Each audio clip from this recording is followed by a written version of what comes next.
오늘은 조금 무거운 이야기로 시작해 보겠습니다. 은퇴는 많은 분들에게 드디어 자유를 되찾는 순간, 나를 위한 시간이 시작되는 날로 기대되곤 합니다. 그런데 실제 인터뷰와 상담 사례를 보면 정반대의 이야기가 의외로 자주 등장합니다. 행복할 줄 알았는데 나를 잃어가는 느낌이었다. 몸은 쉬는데 마음이 더 불편해졌다. 일을 끄는 게 아니라 나라는 사람을 끊어버린 것 같았다.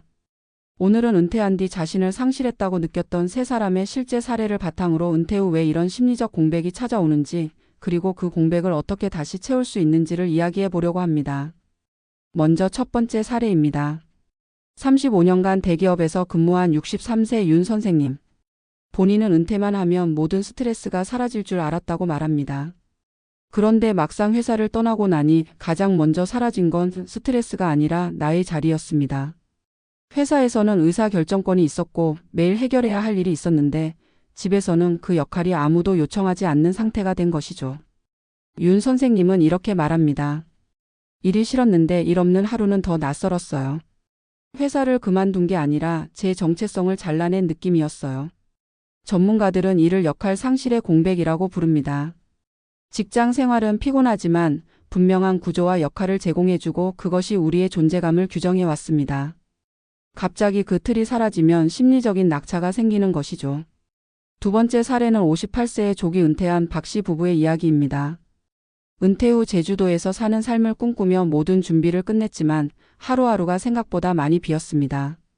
남편은 지금이 자유로운 시간이라고 생각했지만 아내는 정반대로 섬에서의 고립감을 크게 느꼈습니다.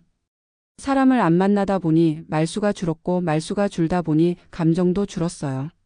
가장 큰 문제는 부부가 서로 기대했던 은퇴 생활의 모습이 달랐다는 점입니다.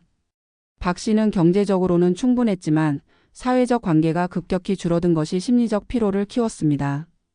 전문가들은 이를 사회적 연결의 붕괴라고 정의합니다. 직장에서는 동료가 있고 거래처가 있고 소통이 있었지만 은퇴 후에는 이런 연결고리가 한 번에 끊어집니다. 고립은 심리적 노화를 촉진하는 대표적인 요인이기도 합니다. 세 번째 사례는 공무원 생활을 오래 마무리한 이 선생님입니다. 이분은 은퇴 후 6개월 동안 지출이 급격히 늘어나는 경험을 했습니다.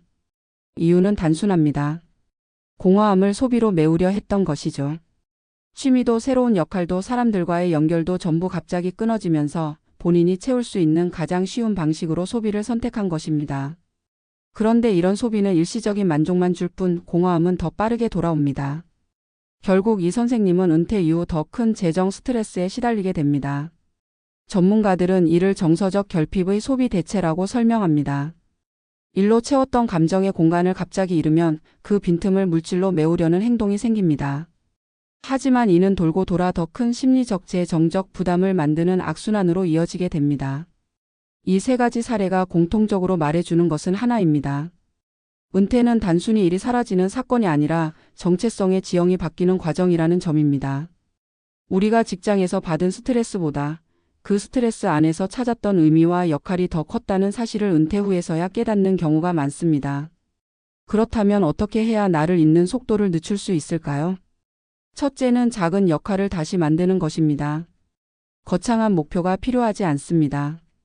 요양병원 봉사 같은 정기 활동도 좋고 동네 주민센터의 작은 프로그램도 좋습니다. 누군가 나를 기다려주는 활동이 생기면 정체성은 다시 살아납니다. 둘째는 사회적 연결을 의도적으로 설계하는 것입니다. 회사는 자동적으로 사람을 연결시키지만 은퇴 후에는 스스로 만들어야 합니다. 동호회, 독서 모임, 운동 모임 등 규칙적인 만남이 있는 활동을 선택하는 것이 중요합니다. 셋째는 심리적 루틴을 만드는 것입니다. 아침 시간을 목적 없이 흘려보내는 순간부터 마음은 빠르게 느슨해지고 빈틈은 커집니다. 일정한 시간에 걷고 공부하고 기록하는 루틴은 마음의 구조를 다시 세우는 데 큰 역할을 합니다.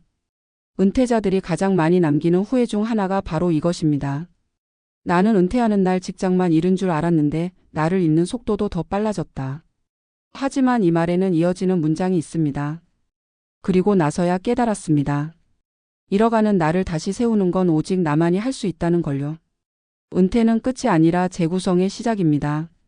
경력에서 역할을 잃은 만큼 앞으로의 삶에서 새로운 역할을 찾을 수 있습니다.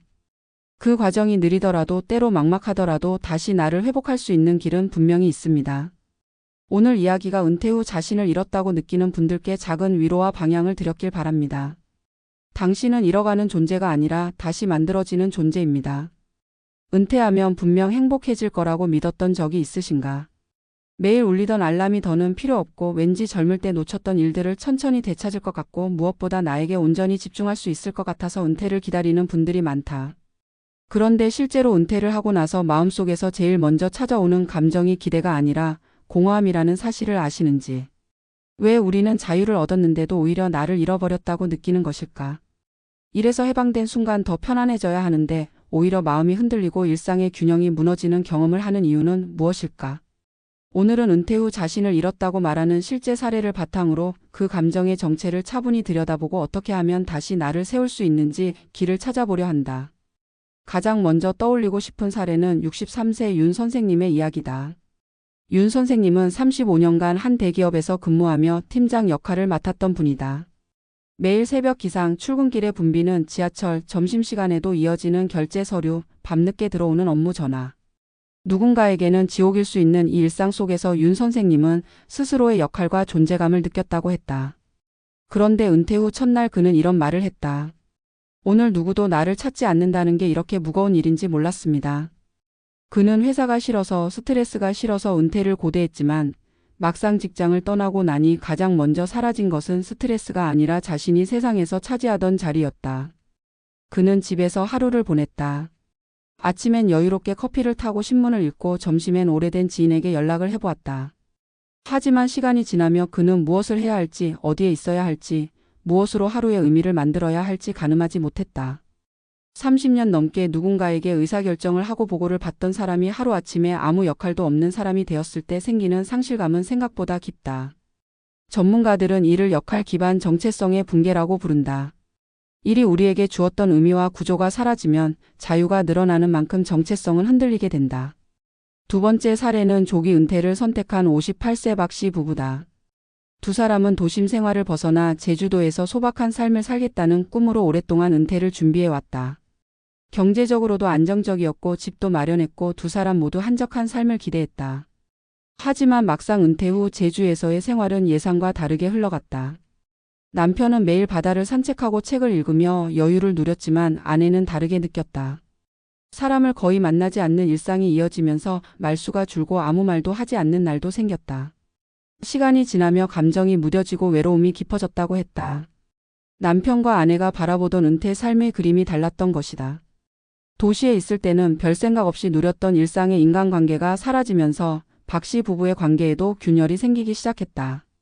전문가들은 이를 사회적 연결의 축소라고 말한다. 직장 생활이 주던 자연스러운 관계의 흐름이 사라지면 사람은 예상보다 빠르게 고립을 느끼게 되고 그 고립은 심리적 노화를 촉진시킨다.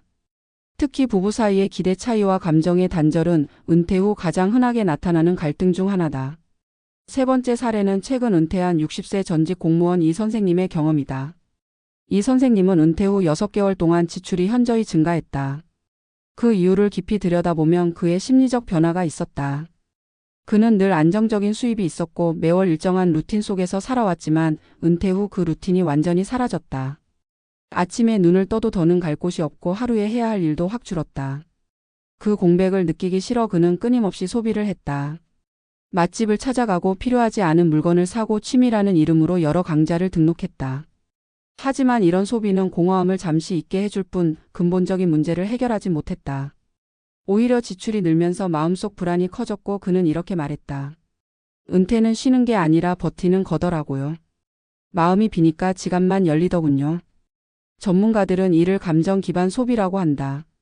마음의 빈자리를 돈으로 메우려는 행동은 일시적 만족만 남기고 더 큰 스트레스와 재정 부담을 만든다. 이 세 사례의 공통점은 분명하다.